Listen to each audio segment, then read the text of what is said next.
안녕하세요. 결혼 3년 차의 30대 초반 여자입니다. 계획적인 건 아니었던 것 같은데요. 어쩌다 보니 시어머니를 모시고 살게 되었습니다. 남편이 막내이긴 하지만 집안의 유일한 남자라서요. 남편 위로 누나가 2명 있고 중풍 걸리신 홀어머니가 계십니다. 결혼할 때도 그 사실을 알고 있었고 모시고 사는 일은 절대 없을 거라고 남편이 말하기도 했습니다. 남편뿐만 아니라 신우들도 자기도 제 앞에서야 신우지. 자기들도 집에 가면 저와 똑같은 며느리라며 누구보다도 저를 이해해줄 수 있는 사람들이라고 하면서 아무리 엄마가 아파도 절대 저 혼자 모시게 하진 않을 거라는 말 믿고 결혼을 하게 되었어요. 정말 다시 생각해도 서럽고 눈물이 나네요. 어머님은 집에서 혼자 지내시고 신우들이 보내주는 돈과 남편이 보태는 돈 합쳐서 어머님 댁으로 전문 간병인을 불러 쓰고 있었습니다. 결혼 1년 차였던 신혼 때만 해도 저 역시 이 정도 시어머니가 자식들에게 많은 지원을 받고 있다는 걸 알고 있었기 때문에 제가 모시게 될 거라는 생각은 꿈조차 꾸지 못했습니다. 그런데 재작년 큰 신우가 자식들 조기 교육을 이유로 미국으로 이민을 떠나게 되었고 비슷한 시기에 코로나가 터지게 되면서 사업하던 둘째 신우네 가게가 서서히 안 좋아지다가 결국 망하게 되었습니다. 그렇게 저한테 걱정하지 말라고 제 편인양 행동했던 신우들이 그렇게 쉽게 말을 바꾸게 될 줄은 몰랐어요. 둘째 신우네가 망하게 되면서 간병인 쓸 돈을 보내주지 못하게 되자 큰 신우도 둘째가 안 내는데 내가 왜 내냐? 우리도 지금 미국에 이민 와서 자리 잡는데 힘이 든다. 알고 보니 한국으로 큰 돈 송금한 기록이 있으면 장기적으로 영주권을 받거나 할 때 좋지가 않다더라 하는 이유를 대면서 시어머니를 위한 지원을 끊게 되었습니다. 저는 결혼하자마자부터 전업주부를 하기로 해서 결혼 전에 다니고 있던 직장마저 그만둔 상황이었고요. 남편 월급이 넉넉하긴 했지만 저희 대출금 갚으며 생활비를 제외하고 나면 남편 외벌이로 시어머니의 간병인까지 쓰기에는 택도 없이 모자란 돈이었어요. 남편이 저한테 당분간은 살림 안 해도 되니 시어머니 좀 봐줄 수 없겠냐 사정사정을 하더라고요. 누나들을 다시 설득해보겠다. 그때까지만 부탁한다고요. 그래서 제가 낮에는 시댁을 오며 가며 어머님 간병을 하게 되었습니다.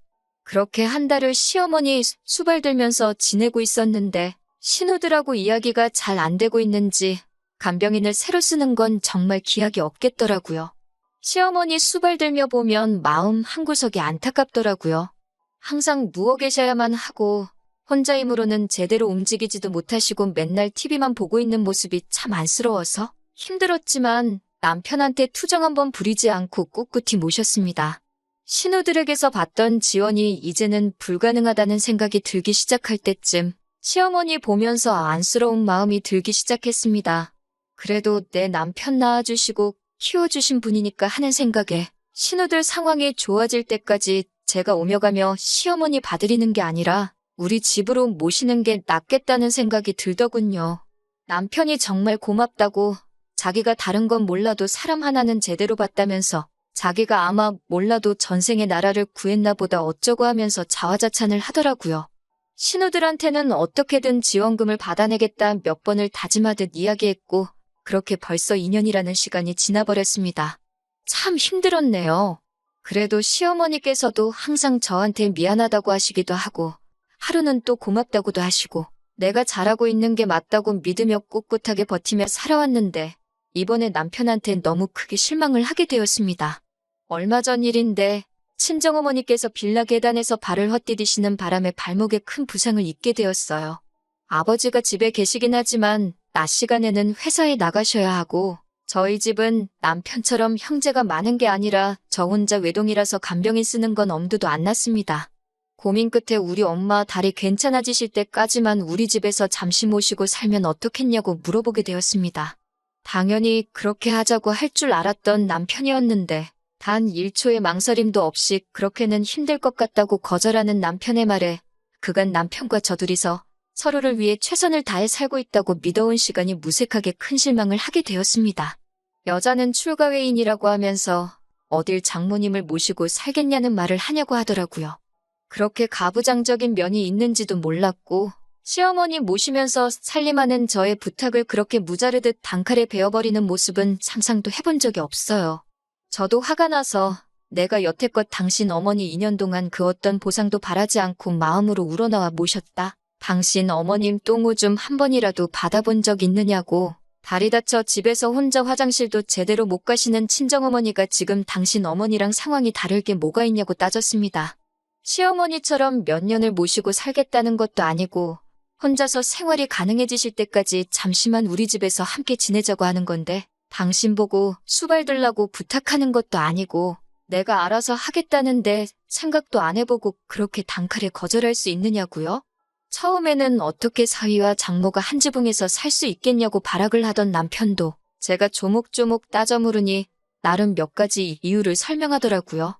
자기가 혼자 벌고 있는 돈으로 시어머니까지 모시고 살고 있으니 생활비가 더 든다. 그런데 장모님까지 오시면 우리는 미래를 위해 저금을 언제 하느냐고. 장인어른이 간병비하라고 우리에게 돈을 보태주실 것도 아니지 않느냐고 하더라고요. 그리고 장모님이 이 집에 들어오시면 자기 어머니는 얼마나 마음이 불편하겠냐고. 스스로 몸도 제대로 못 가누는 모습을 사돈댁에 보여드리고 싶지 않으실 거 아니냐고 하더군요.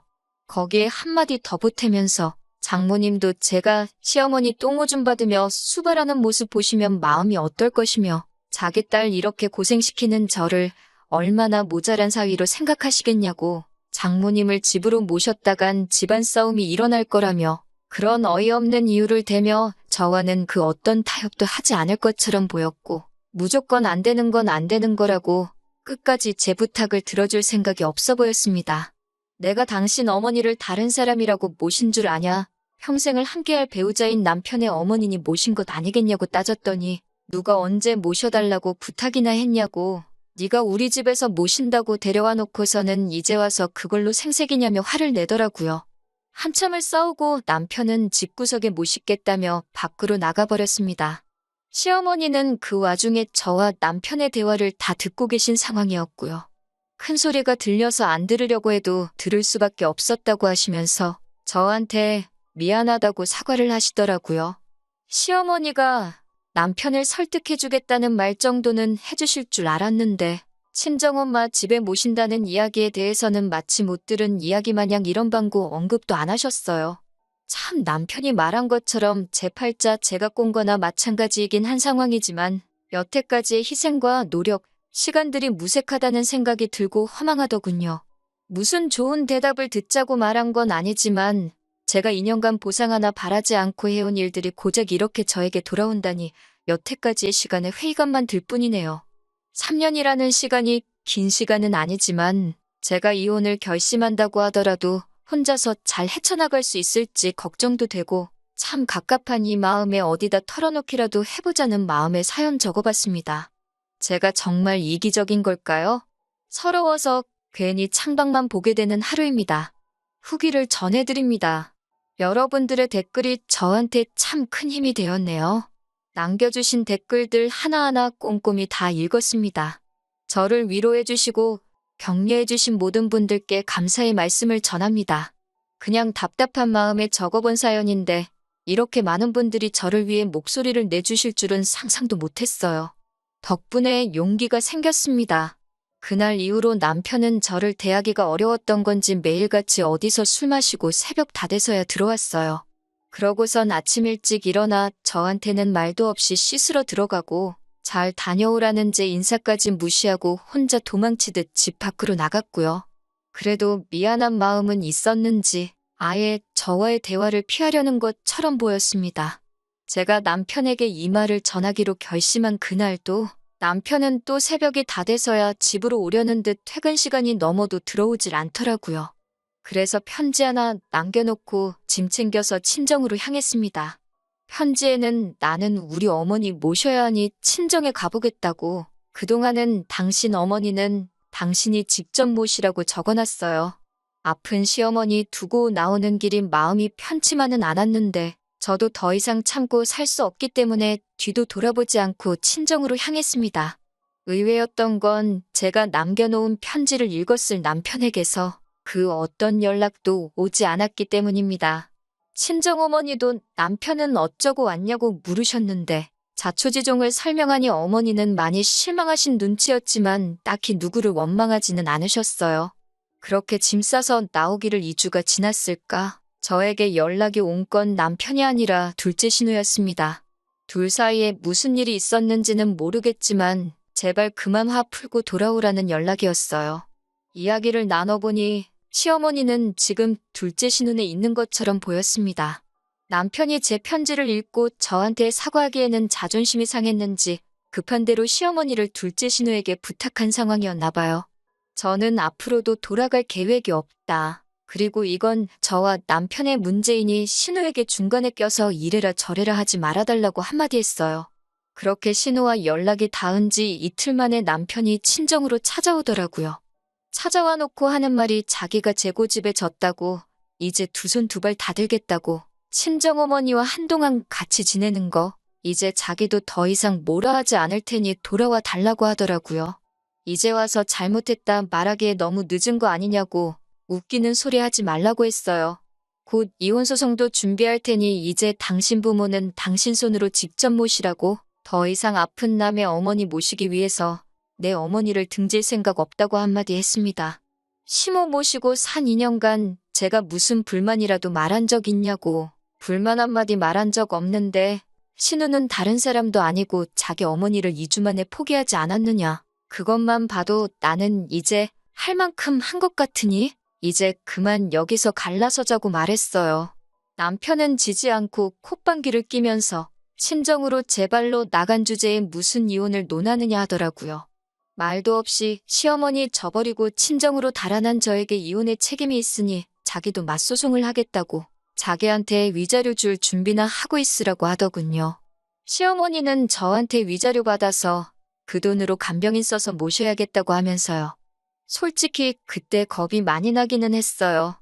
제가 제 발로 집을 나왔는데 이혼소송에서 불리하게 적용될 거라는 남편 말이 틀린 말이 아닌 것만 같아서. 그래도 이렇게 큰 결심을 했는데 재판 결과가 겁이 난다고 꼬리를 내리고 그 집구석으로 돌아가고 싶지는 않았습니다. 그런데 오히려 법원에서는 별거의 이유에 남편의 책임이 크다는 판결을 내려주더군요. 오랫동안 시어머니를 간병하고 애써온 저에 대한 배려가 없는 남편에게 파탄의 책임이 더 크다는 판결을 내려주었습니다. 남편이 제게 으름장처럼 해놓은 말과는 다르게 파탄 사유는 제가 아닌 남편에게 있다는 판결이었습니다. 말인즉슨 제가 위자료도 청구할 수 있었다는 거예요. 거기에 여태껏 시어머니 모시며 가사일 해온 부분도 인정을 받아 많지는 않지만 재산 분할까지 받게 되었어요. 현재는 이혼이 완료된 상태고요. 소송 이후에도 신우들에게 너무한 것 아니냐. 여태 우리 엄마 수발 들었는데 너는 정도 없냐는 말을 듣기는 했지만 저는 충분히 할 만큼 그 이상을 했다고.